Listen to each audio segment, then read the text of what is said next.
You've been trapped on the battlefield for weeks. It feels like the war has been going on for so long you can't even remember who you're fighting against or what the war is about. As you try to collect your thoughts, your concentration is broken by an oncoming barrage of mortars. Without a second thought, you power on your force fields, watching from inside as the shells explode harmlessly around you. You return fire and watch the enemy forces repel munitions with the same ease. Everyone's just wasting money. It's been weeks of this, and the only injury has been to the ground itself. The crater between your enemies growing ever larger, or rather, you look at the invincible soldiers across the field of battle from inside your protective bubble and wonder how long it's going to be before the powers that be find a diplomatic end to this pointless use of your time. But if I was involved in any war, I'd still rather be involved in that war than, an actual one where I can die. Of course, in popular fiction, this isn't quite how battles involving force fields are depicted. Normally, a force field is something that has limited protective capabilities, like the shields on Star Trek. This isn't necessarily because a force field would have such limited utility in reality, but rather because a story requires some sort of conflict, and two invincible soldiers or spacecraft half-heartedly trading meaningless blows is hardly exactly narrative gold. But look, we're sorry to say, force fields do not exist yet, so we can't say for certain what the reality of their capabilities would be. What we do know, though, is that the term is nearly a century old, and the concept is likely much, much older. Look, it's an attractive technology, and you can bet your ass that there's a fair amount of research into making this a reality. Probably big companies with defense contractor names that you've heard of. So, just how close are these guys? I'm sure using American money to getting a force field together. Let's find out.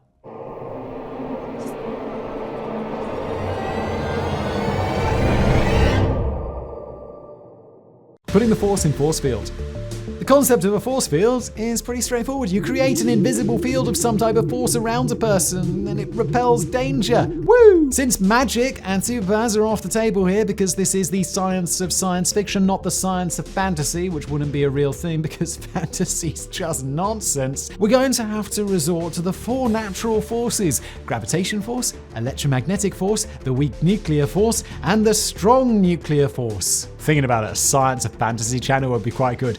Oh, Patronus! How does it work? Magic. End of video. So, would any of these forces be capable of creating the kind of force field that we see in science fiction? What makes gravity an interesting candidate here is that it is literally the exact opposite of everything we want. A force field should be a strong field that repels objects away. Gravity attracts objects, and it's also the weakest of the four forces. If that latter half sounds a bit surprising to you, here is a simple experiment. Pick up your phone right now.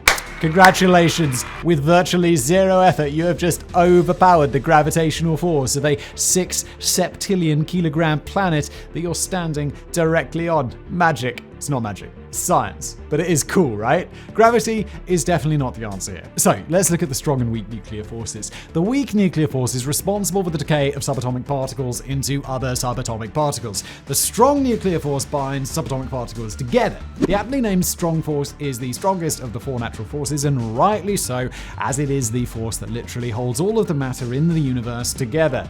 Quite powerful then, isn't it? You would not be able to overcome something so fundamentally important as easily as you did with gravity. There's no picking up your phone example for this one. Now, you probably noticed that those two forces share something in common, which is that they have a small range, existing only on the subatomic level. The only way we have to interact with the nuclear forces so far is by creating nuclear explosions. Since we're trying to create a device that would shield the user, a nuclear blast here is probably not exactly super useful. So, that leaves us with the electromagnetic force. This is likely the one you first think of when you think of force fields, and it's also the last one we get to today because, well, we want to keep you watching. You're welcome. Look, this is the most common pseudo-scientific explanation for how fictional force fields work. Magneto famously can use his powers of electromagnetism to create a force field that protects him from bullets and tanks, but not from terrible writing. While a powerful enough electromagnetic field could repel certain objects objects and ionized materials, even the writers of X-Men The Last Stand were able to identify the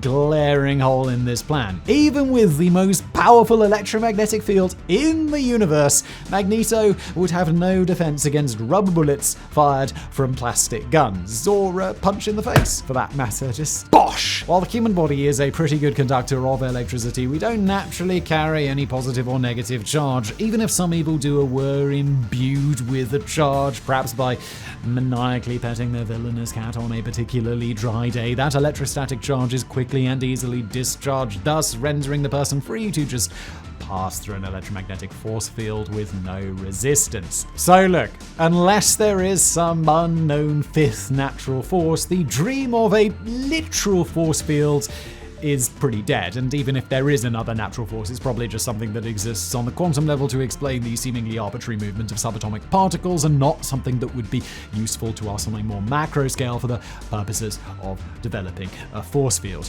We're sorry. But look, let's not get hung up on the name here. A rose by any other name would smell as sweet, and a device with all the properties of a science fiction force field that was not actually powered by an invisible force would be just as badass. So, with that in mind, let us investigate the very real way that such a technology might be possible.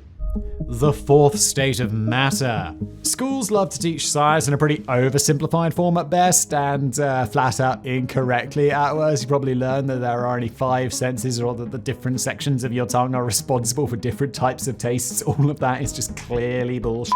And you also probably learned in school that there are 3 states of matter: liquid, solid, and gas. Look, despite the fact that the fourth state of matter was discovered back in 1879, it's still routinely kept as some sort of special secret from school children. There are actually 2 major reasons for this. The first is that liquids, solids, and gases make up pretty much everything you're going to interact with in your everyday life, or even perhaps your entire life. And the other reason is that despite having been discovered a century ago, the fourth state of matter, plasma, is still pretty mysterious to us in a lot of ways, and it might also be the key to creating force fields, which makes me think I would have liked to have learned about that shit in school.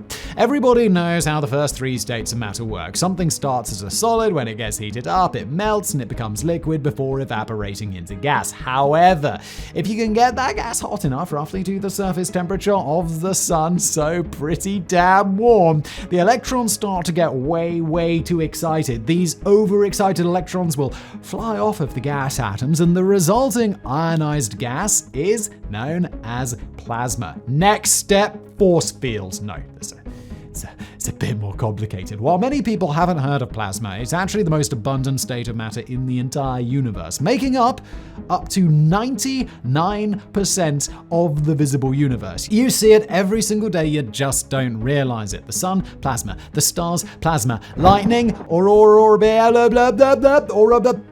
you know, the Northern Lights. Can't we just say Northern Lights? It's actually pronounceable. Come on. That seemingly empty nothingness between us and other interstellar bodies, all of that is plasma, baby. Plasma has 3 fantastic properties that make it ideal for our future force fields. The first is that you can see through it. A force field that you can't see through is just a wall.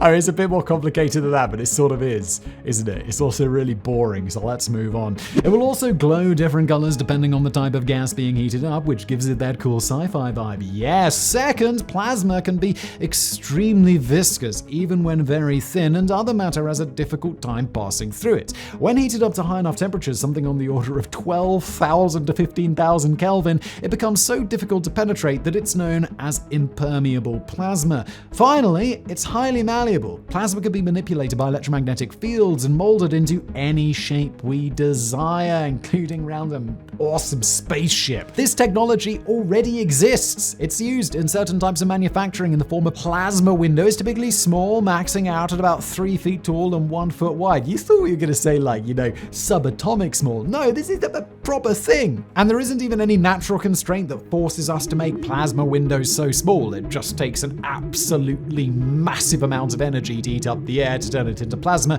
so it's best to keep it as small as possible because, money. A 3-pronged attack. Creating a dome of impermeable plasma is a good start, but it's also more of a colloquialism than it is a scientific naming convention. American scientist Michio Kaku proposed a force field consisting of 3 layers in his book Physics of the Impossible that, while not yet possible, hence the name of his book, clever what he did there, is well within grasp. The first layer of Michio's proposed force field would be a plasma window, heated to the point that nearly all matter should either bounce off of it or be vaporized upon contact. It would even block radiation and other particles from entering. Just in case anything penetrated the plasma window, the second layer would consist of thousands of lasers arranged in a tight lattice configuration. These lasers would vaporize any matter that somehow managed to penetrate the plasma window. Between the large plasma window and thousands of lasers, this device is already racking up an extraordinarily impressive electric bill and also sounding super cool because, as we all know, anything with lasers is better. Fortunately, the third layer doesn't require any power. It would be a layer of carbon nanotubes 1 atom thick. Because it would only be 1 atom thick, it would be invisible, but it would also be 100 times stronger than steel and able to prevent any possible debris that penetrated the first 2 layers from traveling any further. And at this point, we ask, why not just have that final layer? It doesn't use any electricity. It's 100 times stronger than steel. What are we trying to stop? While the first 2 layers are mostly just cost prohibitive, this may be the largest hurdle in developing such a force field, as currently carbon nanotubes are only a few millimeters long. So look, this all sounds well and good, and it seems like Michio's force field would be a great defense against virtually anything. There's just one fatal flaw in this plan, something that can easily pass through all 3 of these barriers, and that would be light. Look, it's pretty hard to imagine future wars with force field technology and people are still throwing mortars against them. They're gonna have laser rifles, maybe even phaser rifles if we're lucky, because then it'll be like Star Trek's happens. Laser rifle technology is already in practical development and will almost certainly be ready long before these force fields are, so to be useless against lasers is just a bit of a major oversight. But don't give up hope just yet, because our bespectacled buddies may have already realized there is a potential workaround to all of this, and that would be through the use of photochromics. Through the power of photochromics, people could be walking around in what look like regular inconspicuous reading glasses, and then suddenly, boom, step outside, magically sunglasses. These already exist. The photochromic molecules of the lens activate when in contact with UV light to change from transparent to opaque. There are no known photochromic materials that can block a laser beam, but if one could be developed and implemented in any of the 3 layers of this force field, it could become effective against lasers as well. In his book, Michio describes a force field as a class 1 impossibility. He defines this class as technologies that are impossible today, but do not violate the known laws of physics. There's no reason to believe that this wouldn't be possible within the next 100 years or less. It may not be an actual force, but an invisible paper-thin barrier that can be modified to any shape and protects those inside from essentially anything, even the cold vacuum of space, sure sounds like a force field to us. Force fields of the present. So after all this talk about how an actual force field is impossible and something close enough maybe 100 years away, it probably comes as a bit of a surprise to learn that, well, Boeing has already patented a force field that is currently being developed for use in combat situations. And at this point, you probably, why have you wasted all my time with all this theory, Simon? Why didn't you tell me about the Boeing force field, you dick? Well, don't worry, I will. And it's called audience retention. You're still here, thank you. Like our theoretical force field of the future, Boeing's force field also utilizes plasma rather than something like electromagnetic force to create a protective bubble for vehicles. The force field is designed to protect against shock blasts by using an arc generator, a laser, and microwaves to rapidly heat up air and to create a wall of plasma that will shield the vehicle from shockwaves detected by the force field generator's sensor. The bad news is that these force fields will only be effective against shockwaves, but that's not nothing. Shockwaves are often the most dangerous part of an explosion, both to vehicles and to people. Though air-filled organs are the most susceptible to damage, and it takes surprisingly little pressure for damage to the lungs to become fatal, non-fatal injuries such as permanent hearing damage or brain damage are also common. Boeing's force fields might not do anything to prevent shrapnel, debris, or munitions headed towards a military vehicle, but if they do prove effective against shockwaves, then it's guaranteed that they're gonna save lots and lots of lives. Wrap up. The possibility or impossibility of a force field depends almost entirely upon